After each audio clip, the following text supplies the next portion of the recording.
نظم دی تاسو ټولو ته به ګران شم. دا بدن چې مې ټول پټ شي په کفن کې، چې ما کله په دې خاورو کې دفن کې، هر سړی به په دې یوه موضوع غږیږي، په صفت به مې دا خلک نه مړیږي، تصویران به مې خواره شي لر او بر کې، محترم به شم د هر چا په نظر کې. تصویران به مې خواره شي لر او بر کې، محترم به شم د هر چا په نظر کې. دا غلط سړی به یاره ښه ثابت شي، د یو چا نظر به ما پسې ټول تت شي. اوس چې ګرځم سوی لوی زه یوازې، بیا به نه یم داسې ستړی زه یوازې. دا چې نن زما دردونو پورې خاندي، دغه خلک به په ما پسې بیا جاړي. دا چې نن زما دردونو پورې خاندي، دغه خلک به په ما پسې بیا جاړي. په مزار به مې د ګڼو خلکو شور وي، زما ذکر به یارانو کور په کور وي. څوک چې نه راتله په ژوند زمونږ ځای ته، ډېر ښاغلي به مې راشي مقبرې ته.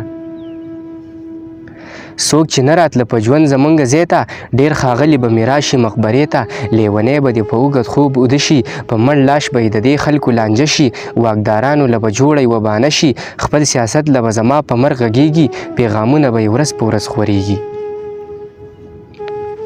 خپل سیاست له به زما په مرګ غږیږي، پیغامونه به یې ورځ په ورځ خورېږي. په ګلونو کې به پټ زما کفن شي، حد نه زیات به هر سړی په ما مین شي. په ژوندوني کې مې شوی ډېر غیبت دی، دا زموږ په پښتنو کې لوی افت دی. زه د یان به نازولی شم هر چاته، مرګ نه پس به ډېر ښاغلی شم هر چاته. مرګ نه پس به ډېر ښاغلی شم هر چاته.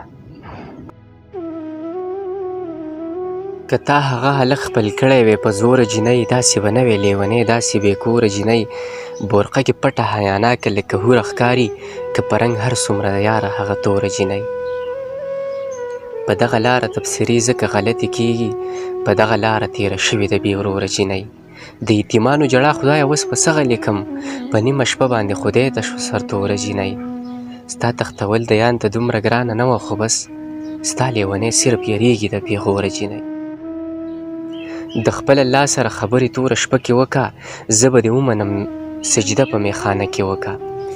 د خپل الله سره خبرې توره شپه کې وکه، زه به دې ومنم سجده په میخانه کې وکه. چې ښه یوازې ماله نه ټولې دنیا له ښیي، ما څه خوږې خوږې خبرې په غوسه کې وکه. که چېرته زړه پکې د مخ په شان ښکاره ښکارېدو، دغه یو خیال خو مخامخ په آینه کې وکه.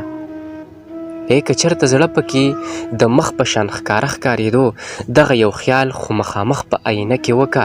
بېګا حاجي صاحب ستا په چم کې زه د لوږې مړ یم، خپلې خانۍ ته سوچ زما په جنازه کې وکه.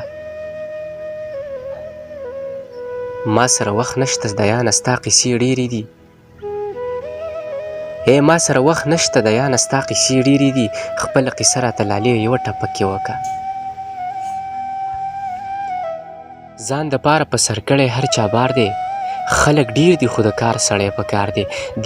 دې سړي د پښتنو قاتل بربنډ کو، د سرکار په کاغذونو کې غدار دی. اوره هر سړی خو منه د چا مه، ځان د پاره دلته هر سړی هوښیار دی. دا متل مې سل په سله حقیقت دی، چا په لاسو کې چې کار دی نو سرکار دی. هسې مه کوه بې ځای بې ځای شکونه، د روجې د یان خو ستا په انتظار دی.